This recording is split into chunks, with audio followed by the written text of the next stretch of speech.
Hey, good day, fellow cyber warriors. I'm Terry McGraw with Cape Endeavors Incorporated, and welcome to another edition of the Cyber Minute. Today, I wanted to talk about sort of things to consider when you're looking for a registered practitioner organization or a subject matter expert to help you with your CMMC compliance. So, step one, check the Cyber AV marketplace. That's where you'll find all the actual registered practitioner organizations, i.e., registered. Um, there's a lot of folks that are flooding the marketplace right now claiming to be experts, or they're NIST experts, or they have compliance experience, or GRC, or they have other frameworks, 853. That's not the same thing. The Cyber AB does a very good job of making sure that folks are adequately trained, they have the requisite knowledge base, and the registration keeps everyone on the up and up, and provides a basis and an ethical standard by which we do our practicing or our consultative services. The second thing you should ask of a RPO is how many companies have you successfully gotten through an assessment, and what were their scores? You should expect perfect scores. I mean, to be compliant, you need 110, and then a registered practitioner organization, if providing you expertise, should ensure that you get that 110 at that assessment. Now, no one can provide you a guarantee. It's against the ethical guidelines. It's probably illegal. So don't, if anyone guarantees you anything, they're grossly misrepresenting themselves and their organization.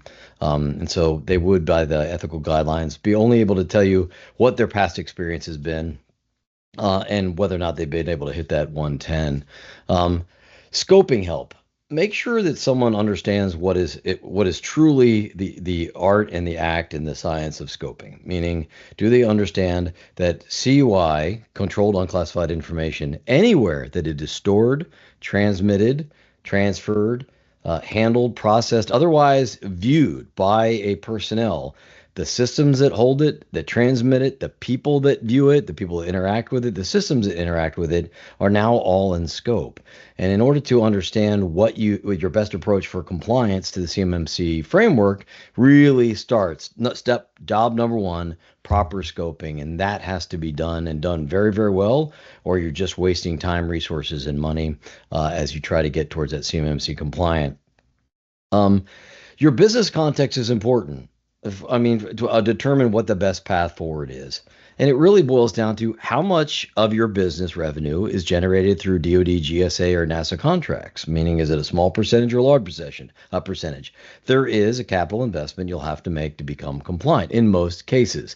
And so the question of what the best approach is really determines on how much of your revenue is generated that way, how many people participate in the handling and processing of CUI, and so what's that ratio of your personnel that interact with it, and how much revenue does that generate? And that helps determine whether or not and how much you're willing to invest in continuing on in the DoD contracts.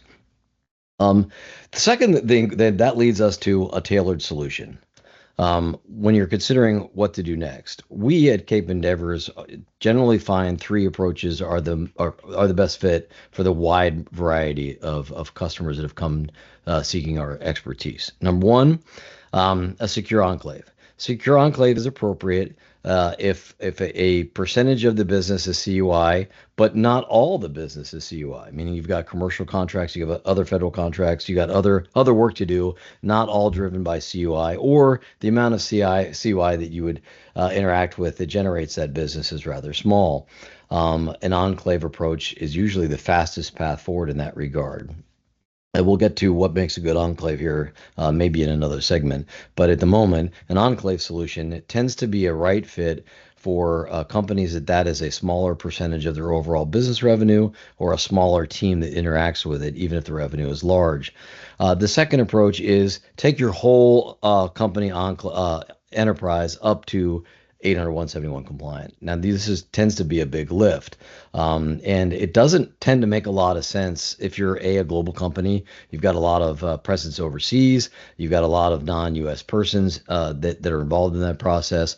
You've got a lot of commingled contracts and contract support, and your bill of materials. All of that stuff can be a conflation of not only DoD data, but other types of data, in which case raising your entire environment up to CMMC compliance would be rather problematic, in some cases impossible, just because of the nature of the footprint of your environment.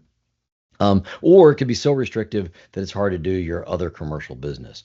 The other option is then to build a greenfield, meaning you have a lot of legacy, your environment's not well defined, you don't have real tiered security modeling in place, and it's not a well-engineered network that you've inherited, or it's just gotten that way over time. In that case, we recommend a greenfield, where we build a complete brand new network in an enclave-like scenario, and then you just migrate into that new enclave. Now, remember, if you're going to uplift your entire environment and you've got CUI and specialized category handling, you're going to need to be in a GCC or GCC high. You can't be in the commercial cloud if you're going to move to any cloud services, and that means you're going to have to migrate one way or the other in most cases. So the question becomes, do I migrate into an enclave for a small percentage of my company, or do I migrate the entirety of my organization into that field? And that can be rather cost prohibitive, which is why we say you really have to do a cost benefit analysis of how much revenue does this generate,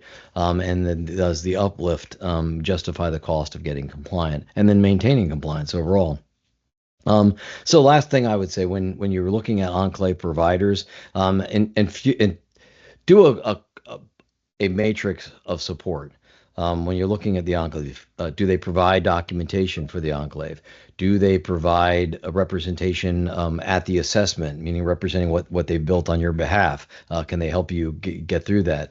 Do they provide ongoing monitoring and compliance maintenance for that in enclave once it's created? Do they keep it compliant with all new versions and changing? And that's really important because CMMC 3.0 is coming. So in the end, not all enclaves are created equal. Not all enclave providers are as turnkey as they would allow you to believe. And then ensure that the people that are providing that expertise in and around that enclave understand what it actually takes to get you compliant. So that's the Cyber Minute. I'm Terry McGraw. Looking to talk to you again next week.